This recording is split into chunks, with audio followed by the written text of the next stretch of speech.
Stem cells are a little piece of life force. They're basically a gift from source that's stored in the mother for the baby. They help a baby grow. When we put them inside a grown person, they help their body repair and regenerate, and they have an intelligence to them. So they go where your body needs them.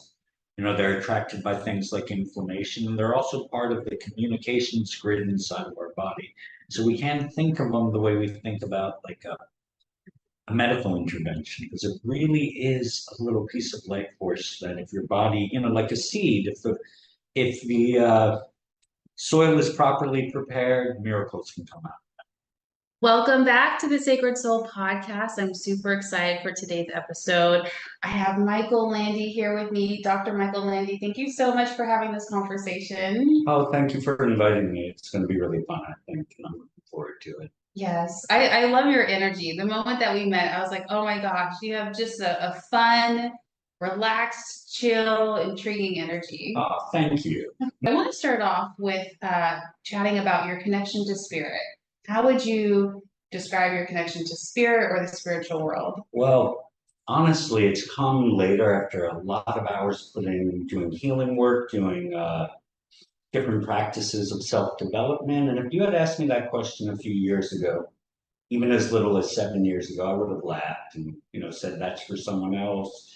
I'm a chiropractor. I work with the physical body. I work with chi, but that's an internal phenomena and all that stuff outside. I wouldn't have written it off, but it wasn't for me, and my attention wasn't on it. And over the course of the last few years, I've swung in a completely the opposite direction, which is probably why you asked me here. And now I work with spirit guides. I channel various events and energies for my patients. Sometimes I channel quantum songs and sing quantum songs over them when I'm working on them. And it's wild because I don't know what the words mean individually, but I know the meaning of the songs. And usually when I share it with the client afterwards, they're like, that's right on, whether I'm talking about an issue with their grandparent or something in a past life or where they're holding emotional energy, because it's all just energy. So I guess that goes back to your original question. For me, there's an energetic world. There's an underlying connected field that we all have access to, and we're all co-creating it at the same time.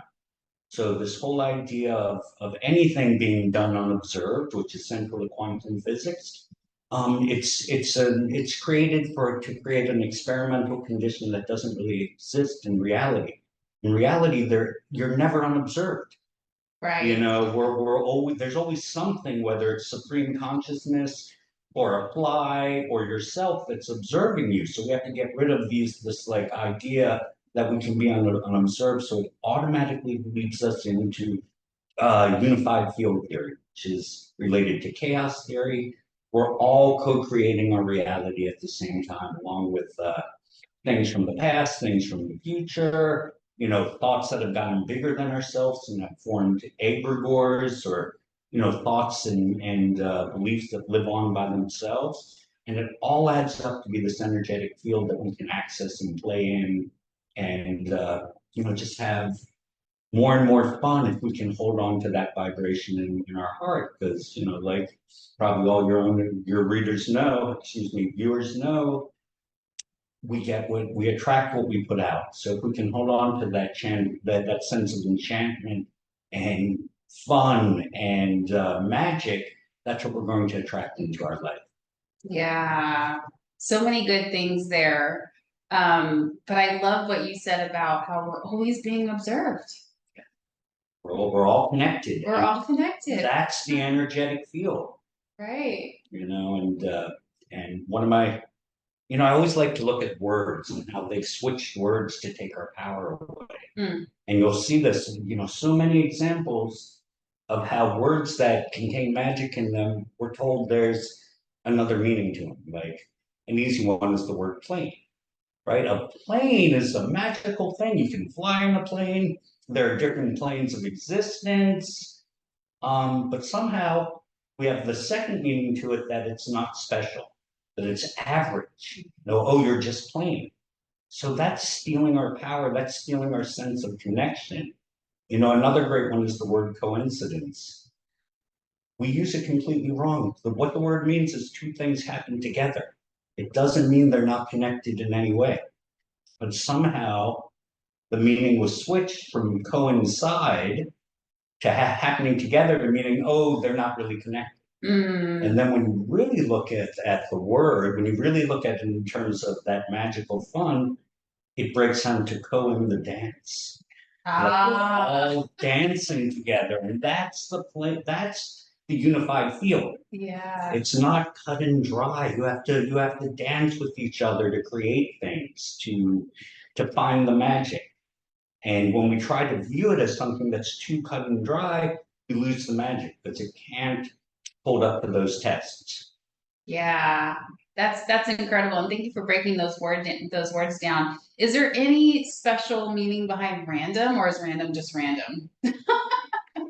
I can't think of one right now, Okay. but if it comes to me later, I'll let you Okay. know. I was only thinking about that because of the coincidence. I was like, wow, and yeah, if it means co and dance with like dancing together, right? Like this podcast that we're doing is not random.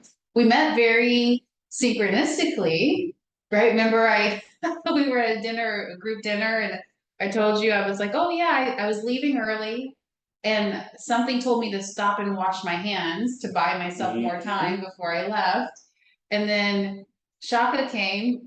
Your brother came to say something, and then you came to come tell him something about the game, and that was a coincidence, like a true coincidence. Yeah, we were coinciding, and we all probably felt in our subconscious that excuse me, that we had to meet. Yeah. And I'm so glad we did. But I also think that people who look at magic, people who leave themselves open to possibilities, people who aren't stuck in this like kind of logical reductionist way of thinking are already coinciding. We're already in the dance. We're already creating a magical world.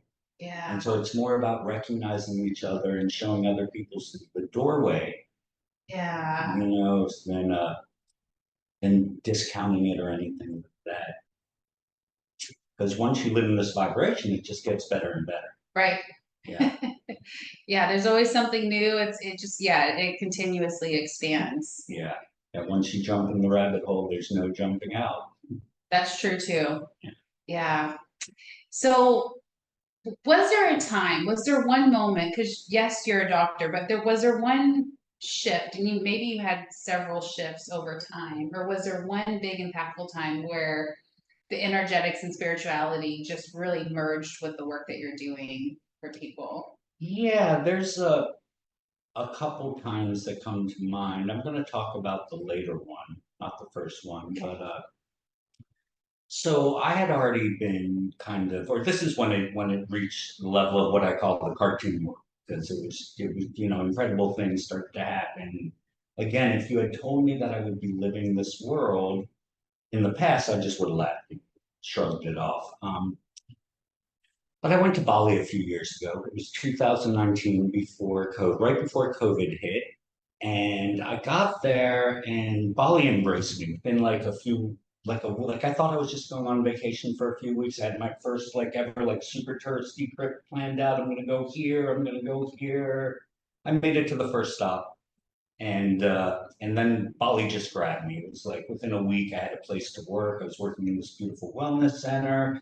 I had classes I was attending. It seems like people I were meeting seems like old friends and acquaintances. So the first day I was working there, this old American hippie walks in, and I do my combination of energy work and chiropractic. And she comes back. I mean, before she leaves, she's like, "Wow, you can work on every level." So the next time I was working, she sent a referral. This beautiful woman named Shaka walked in, which was meaningful because her name was very close to my brother's name, Shaka. And she looked like a fertility goddess, big, huge 8-month pregnant belly and, all types of flowers and silks, or at least that's how it is in my memory. And she walks in and she goes, "Yeah, I'm really uncomfortable in my body. My sacrum feels out of place. And my soul family is under attack by a 10,000-year-old Egyptian demon." So I went, okay, let's see what we can do here. Um, so, I did my usual combination of what I do, and it was a very energetic, connected session. Like, her body would start moving when I was working on her, even though I wasn't touching her and her eyes were closed, or she would start tapping exactly on the point I was thinking about before I got there. So afterwards, we were both pretty impressed by the connection and decided we should meet up later. The next day, I saw this Russian guy, and afterwards, I was just like, oh, what is that? I have to clean myself, like really, like I had done probably 30, 40,000 sessions at this point. Okay. And probably about 5 or 6,000 of those included energy work, and I never felt like this. So I rode through Bali. I found like bath salts and incense. I went back to the villa I was staying at and took a bath and scrubbed myself. And the next day I saw the guy for his follow-up appointment. He was like, oh, I forgot to tell you, a Balinese witch doctor tried to possess me. And he had me doing all these exercises that were actually to take over my mind. And and later on, I figured out what he was going to do, and I broke free of him. But after our session yesterday, I went back into the same type of spastic paralysis that I would have when I was seeing him. Mm. So I got really freaked out. Mm-hmm. Like this was, I was in over my head. This was like, too much too soon. Yeah. And I was like, who can I talk to about this? And, the person who came to mind was Chaka. So I called her up and I was like, I need to talk to someone about this. This is, it's kind of freaking me out. And this was the lady that came to you Yeah. for energetic support. Or for chiropractic Right. plus energy work. Plus energy. She came to me and we had decided that we should just see each other later. Right. And she said, you know what, I've been thinking about you. I want to have another adjustment and I wanted to give you an activation. So again, this was still like at this point kind of out of my realm of existence, so to speak.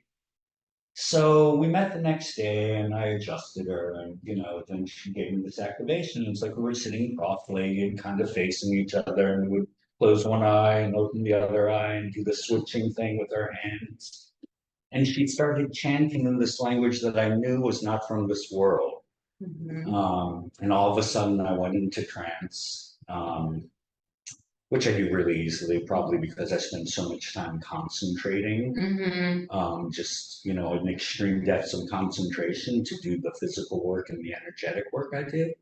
But, I went into a trance and first I saw all these elephants and Ganeshas in front of me. And then there was all this geometry circling around my body. And then at the end, I saw this vision of who I can only describe as the Egyptian spaceman.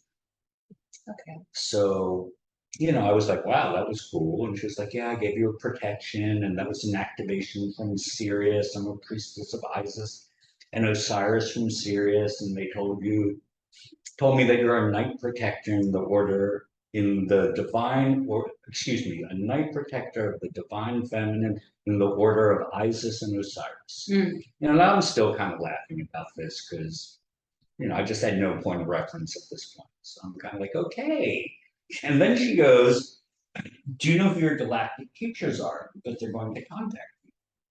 And I'm like, oh, come on. Will you tell me some more? Will you give me a hint? And she's literally sitting there like she has an earpiece in her ear. I love this. Oh my God. Yeah. And I'm like, so anyway, she just says, pay attention. They'll be contacting you in the next couple of days. So that evening, I go to these Shaktipat meditations I was doing.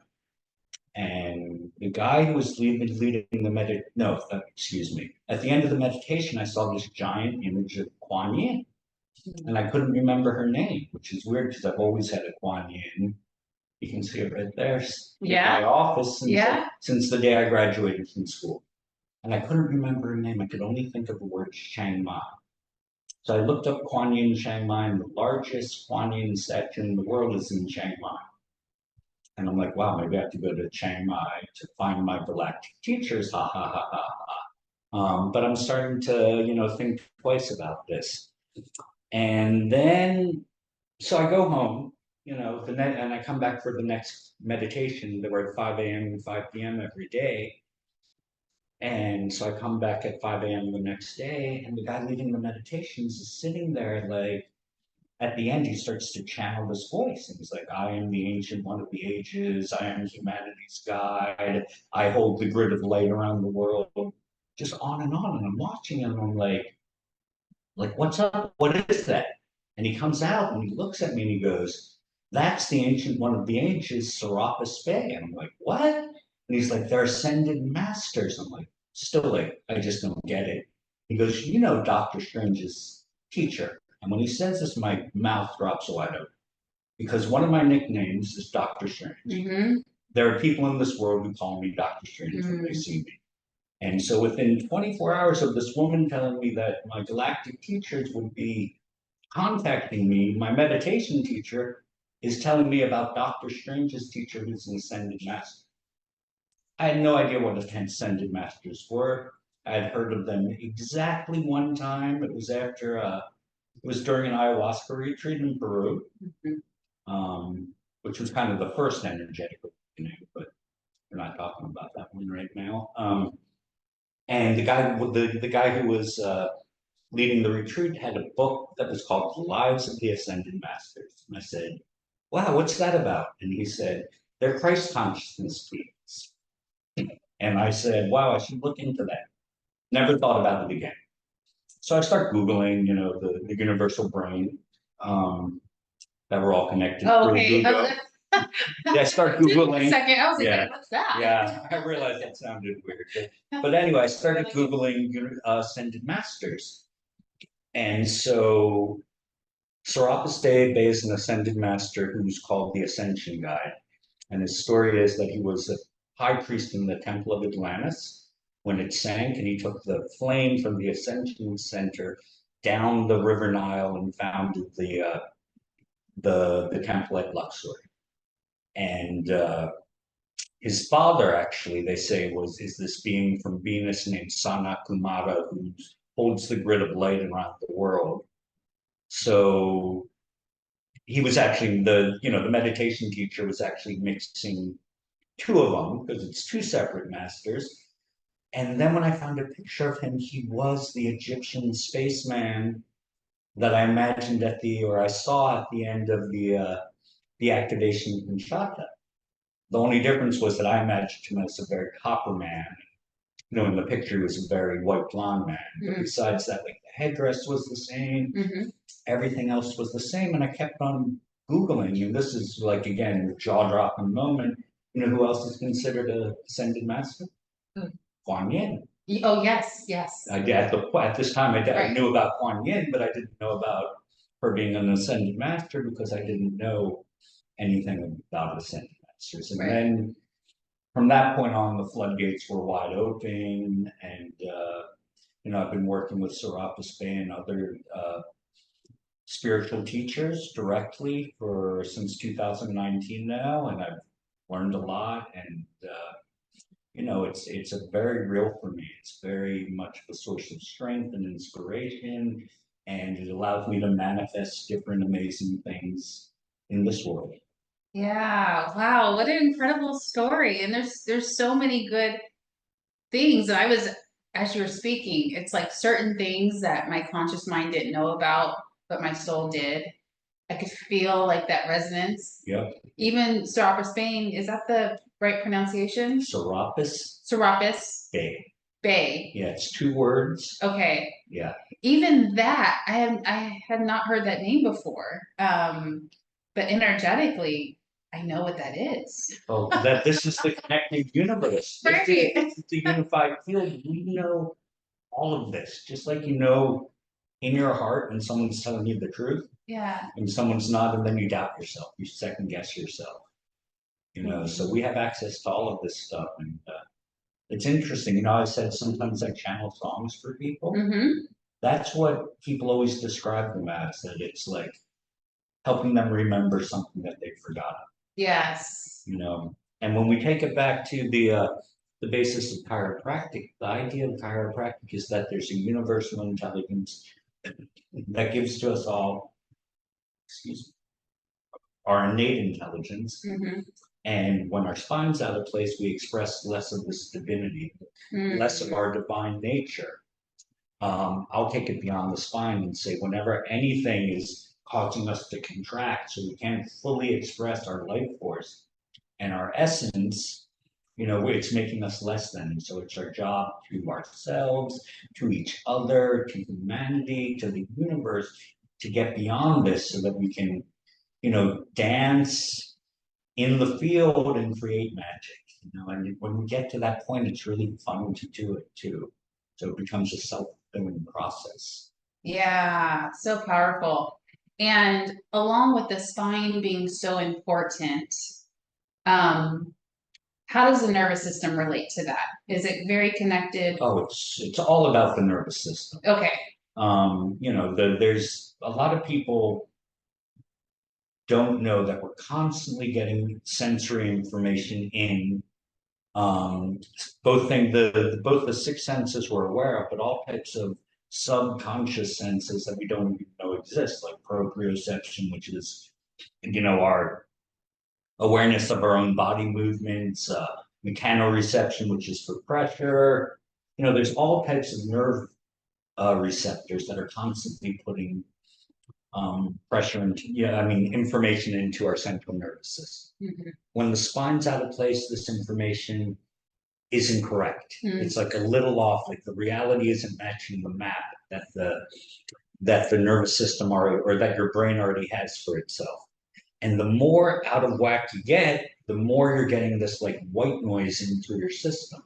When we clear that and clear the spine, all of a sudden we've removed the white noise. So we still have to do a lot of work outside of that. But if the spine's out of place, the other stuff you're doing doesn't work as well. I even had patients who come to me for anxiety. Mm-hmm.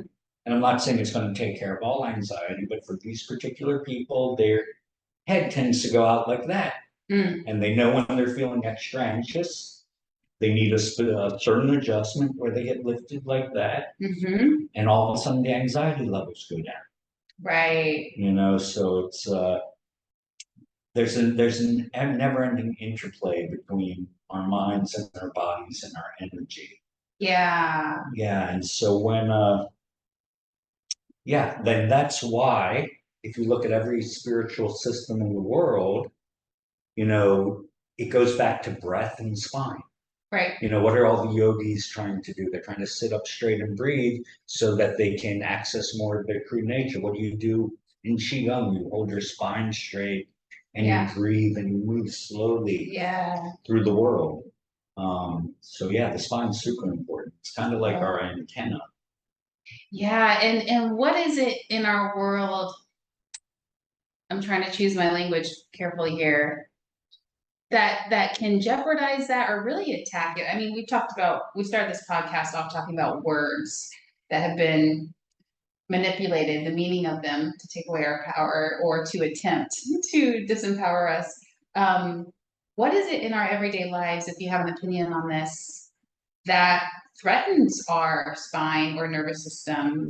Well, I think I'm going to answer the opposite question. Okay. Because everything threatens our spine and nervous system. But it's as simple as all we have to do is sit up straight and breathe. Now, simple is not easy, okay? But really, if everyone can do this, just sit up straight and breathe, and not, you're going to see that your mind shifts. Most of us spend our lives like this, maybe looking over a phone, maybe, working on a desk. And so we're blocking our natural flow. Mm-hmm. As soon as we sit up straight and breathe, our chakras start to align, our nervous system starts to align. And so it really is that simple. But simple is not easy because everything in life, from gravity to fear to our cell phones to our computers, makes us want to go like that. Mm-hmm. And when we go like this, we're compressing our heart. Mm-hmm. We're not truly connecting. We connect through here. Right. And then higher up, we don't connect like this, but everyone's trying to connect like this. Yeah. So it's hard to say what threatens it because everyone faces a unique set of obstacles. Yeah. But it is really as simple as this. If everyone goes through life like this, shining out their light, sitting up straight, breathing and emptying their mind, the world will be a beautiful place. Yes, And, I love that. and we'll all express our own unique magic and our own gifts. Right. And it starts with awareness. It doesn't everything. And again, simple is not easy. Right, right, right. Sometimes sitting up straight and shining is the hardest thing in the world. Yeah. And we all have our days where it's just like, I don't feel like being confident. I don't feel like being courageous. I don't feel like opening my heart. Yeah, which is fine. And then we should listen to those because for every night there's a day, and for every day there's a night. Yes. And the most beautiful parts of the day are the sunrise and the sunset. So yeah, when you want to go inside and appreciate the rain and get quiet for a while, that's still part of your purpose. Yeah, there's medicine in that too, I believe, Yeah, at for times. sure. Yeah. Yeah. So I want to talk more about the amazing work that you're doing here at the center. So you could introduce your holistic center here and what you're doing. So the center is called Vortex Vitality Center. It's a vitality center, and twins are vortex, and we're all vortexes. So that's where the name comes from. And so I've been a chiropractor for almost 20 years, I think I said before. And the philosophy of chiropractic is beautiful, but not everything comes from the spine. That's kind of the underlying fundamental belief. There are things, again, everything that anything can block our light. It can make us subluxated is the word chiropractic, which is another interesting thing about words. So the official definition of subluxation is a luxation is a full dislocation, and a subluxation is less than a full dislocation. It's a misalignment. Medical definition, okay? But when you look at the word, it gets really interesting because sublux means less light. Okay. And that's the whole point of what they were really doing back in the day when they came up with this. But the term has a supposedly completely different meaning. But if we remove your subluxations, if we remove what's causing less light, whether they're from what you're thinking, what you're eating, how you're sitting, whether they're from misalignments in the spine or misalignments in the mind, when we remove them, you get to shine more of your light. So that's one that I never quite figured out where the word luxation comes from, because it has nothing to do with light. Right. But anyway, it's another one of those weird word plays where they switch the meaning around. Yeah. Yeah. Like they're trying, I don't know who they are, but it might be the other side of it changes. Well, the days change, Yeah. I think. The energy, I think that's its own vortex. Yeah, I think it's like the polarities. It's the polarities. But whatever that negative end of the polarity is, it's like they want to hide that we can express our light underneath this medical term. Yeah. And I like to think of that. What really helped me a couple years ago, for me personally, the positive negative thing was a little confusing. So I just started to think of it as expanded, because those of us who are doing this work and tapped into guidance and being spirit led and helping each other integrate our lives and step into our powers, it's an expansive process. But the theys, whoever they are, it's more contracted. It's more like sucking up our time if we opt into those structures, sucking up 50 hours of our week or whatever, or all the other things that can make us feel contracted. So yeah, that's my thought on that. Yeah, definitely. And again, it's even reflects in our body when we're like that. And as soon as we go like that, we start switching neural pathways. Yeah. So yeah, it's interesting because again, we automatically fall into this dualistic thinking, which, as long as like you said, it's not about positive and negative. It's about expansion and contraction, because as soon as we fall into dualistic thinking, there's an us and a them, then we're away from unity consciousness, and we're further away from accessing this field. Even if you're trying to do everything good and right and there right and you're just doing the right thing. Yeah.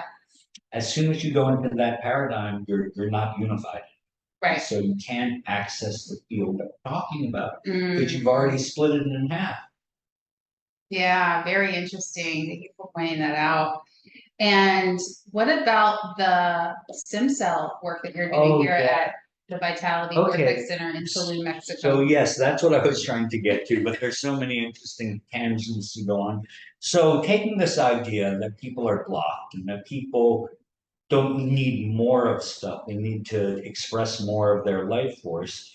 I took that philosophy and combined it with one of the great advances of our time, which is regenerative medicine, using different biohacking approaches, photobiomodulation and light activation, and working with one of the top stem cell labs in the world, which is located in Guadalajara, in Mexico, to try to create a multifaceted package to really help people come over whatever blocks they're facing.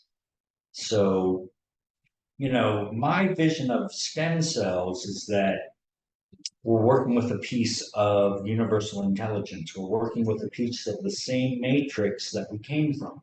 So treating it like a medicine or a pharmaceutical intervention is missing the whole point of it. Mm. What makes a baby grow? What makes a plant grow? It's not more white coats and more machines that go bing and more fluorescent lights and people poking them. It's like creating an environment where people can prosper and where they can breathe and where they can relax and they can get their mind out of fight or flight, and maybe they have to deal with some traumas before they can move their mind to where it wants to be. But by combining all these different therapies and an individualized approach, it's like we're going to maximize what the stem cells can do for you, and in doing so, maximize what you can do for yourself.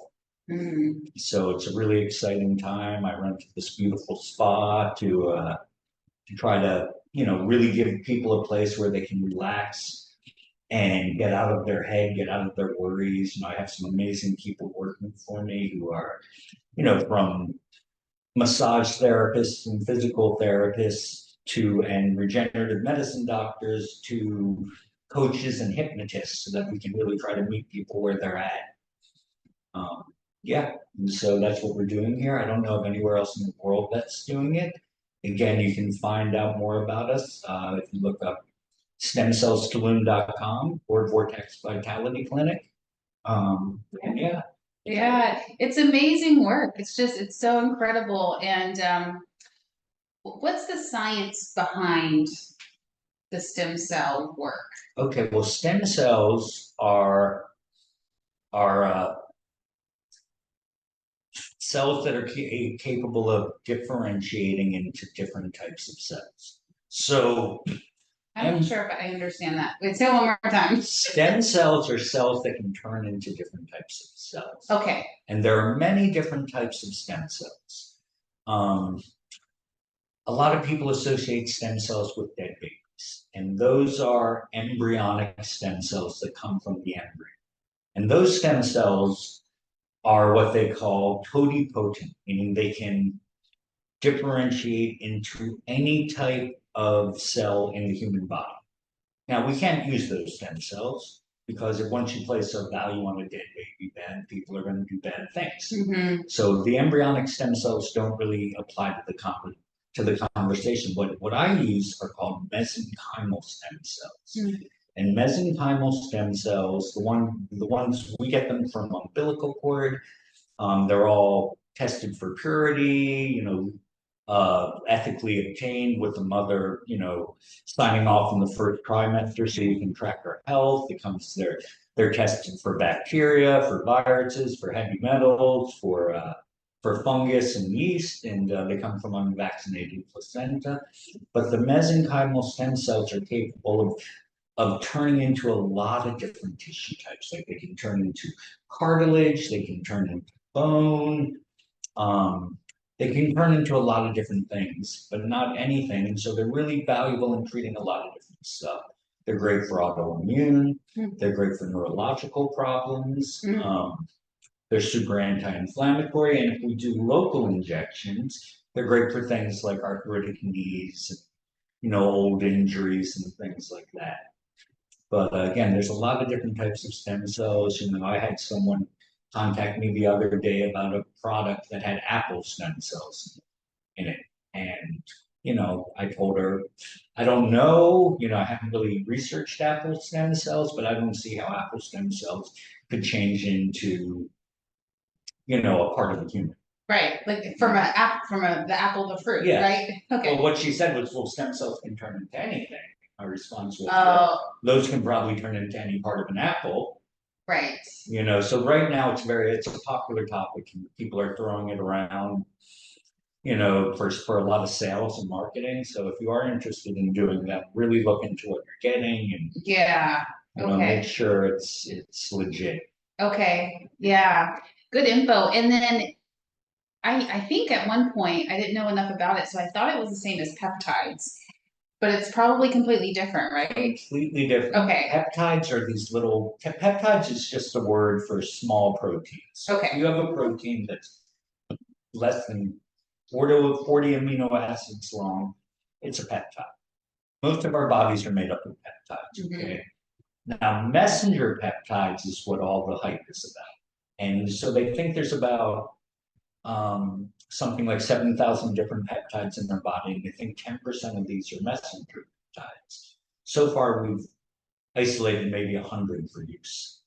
The first peptide ever discovered was insulin, which is a miracle intervention for people, people who would have died or spent their whole life managing their blood sugar, all of a sudden were able to give themselves a normal life just by, giving themselves a little shot a day. Now they're isolating ones that help our body heal. They're isolating ones that protect and lengthen our DNA. They're isolating ones that, heal your digestive lining. So yeah, it's an interesting field. It's kind of an emerging industry disruptor. And like they always do, big pharma's fighting back and trying to get control of them. You probably heard of Ozempic or Mounjaro. Yeah. Those are really peptides. Ozempic is a peptide called semaglutide, I believe, and Mounjaro is tirzepatide. Is it artificial or is it a natural occurring? It's in between. Okay. It's most first generation peptides occurred naturally in the body. Okay, and then so first generation peptides occur naturally in the body, but these are recreated in the lab. These are not the natural occurring one, but they're like also clones. kind of, but Okay. they're just made up of amino acids. Okay. Yeah, so it's somewhere on the line between natural and not natural. Yeah. It's a lot more closer to what we're made of than a lot of things that might be considered natural. Like I always think it's funny when people talk about organic cookies or soda, because there's nothing organic about a cookie or a soda. Right. And then you have an organic soda, but then you have an unorganic mango, you have to double think that. Right. Yeah. Interesting stuff. This is just all so fascinating. And so you mentioned, stem cell therapy can be really helpful for autoimmune issues, some neurological challenges. Is there anything else that are most common? Almost everything, really, because again, they help your body repair stuff naturally. They're naturally anti-inflammatory and they're naturally anti-fibrotic. So they break up scar tissue, they get rid of inflammation, and they also help your body repair and regenerate. For instance, for the autoimmune, you're not going to reverse the autoimmune. That's a condition that has more to do with, it's more set in your body. Okay. But most of the damage that autoimmune causes is from inflammation. Yeah. And so what the stem cells can do is not just heal the damage caused by the inflammation, but actually get rid of the inflammation.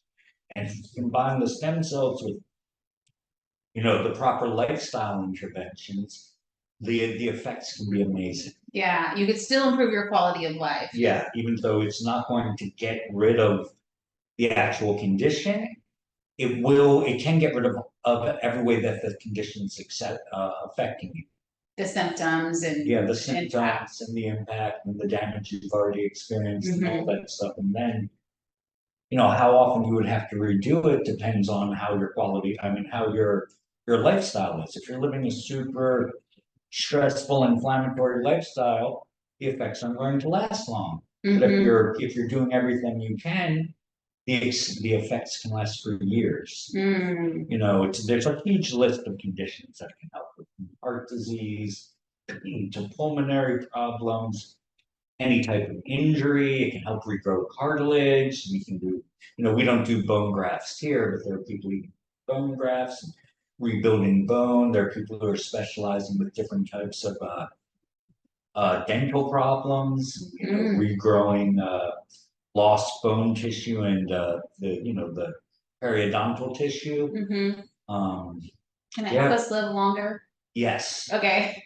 That is, that's why everyone should do them. Like in my practice, I really like to, we work with everyone. I've had neurological patients and autoimmune patients, but I really like to focus on the vitality aspect and on the anti-aging aspect. There's a term that was coined by David Sinclair, who's a very well known in the world of anti-aging medicine. He's the head of the Harvard Institute on Anti-Aging, and he came up with the term health span rather than lifespan. Okay. It's not just about how long we lived, it's about how well we lived during those years. So personally, I'm more interested in extending my health span than my lifespan. Like when I'm too impacted by age to be able to enjoy my life, I don't really want to be here. That had with pharmaceuticals, we have been successful in extending the lifespan, but unfortunately, a lot of these people are no longer enjoying these extra years that they've got. And so the whole idea is health span is how long can you be vibrant, how long can you be healthy. There are people talking now about it, how it would be realistic to live for 150, 180 years. Personally, I plan on living to be 120, pretty much exactly how I am now. I'm just falling over and dying. Yeah.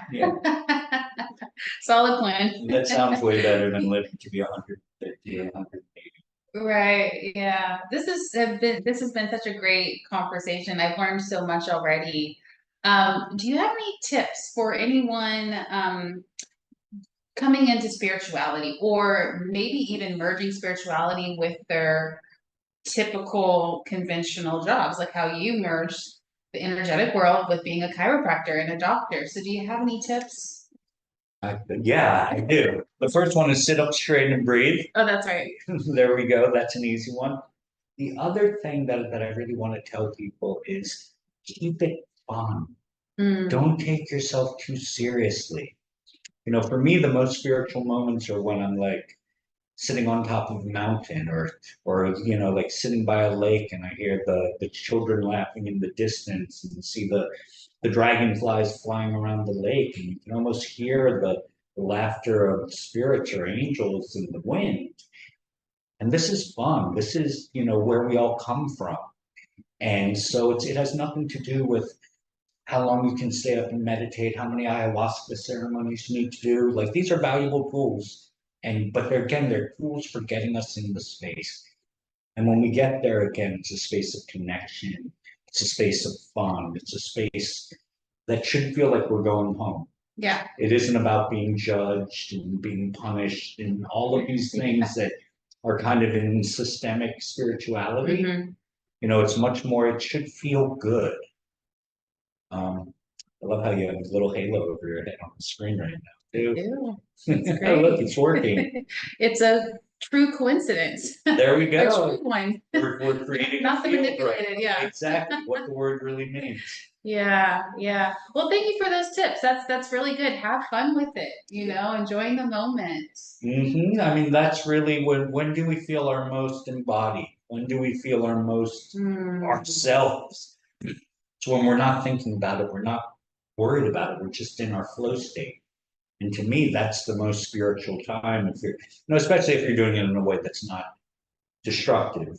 Right. But if you are finding your flow in something that's destructive, it's because you haven't done the work that you need to get out of the traumatized mindset or whatever's driving you towards those destructive things. But that's a whole nother conversation we'll have another time. Yeah, this has been so good. And so all of your information will be in the show notes in the description box, so people can just click on your website.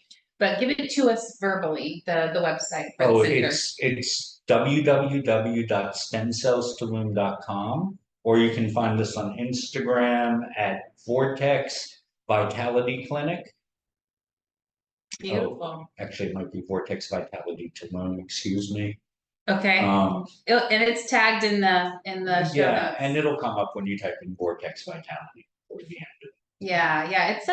It's an amazing place to just recharge here in Tulum. I come here so often, several times a week. I'm here at the center in the sauna or doing something, and it's been a big part of my work and just recharging myself and doing the self-care. Everyone needs to take care of themselves and find that place where they can, where they can let go and just be comfortable. And people or medicine underestimates the value of just relaxing and feeling. So when we literally, like our nervous systems have two switches. One is fight or flight, and the other is wine and dine or rest and relaxation. When we're stressed out, neurologically, we can't heal, we can't rejuvenate. Right. So it's really important to find that relaxation and that self-care, have fun with it, and relax. Yes. Well, thank you again. It's been a great conversation. Thank you very much. This was a lot of fun. Yes, you're welcome. Bye, everyone.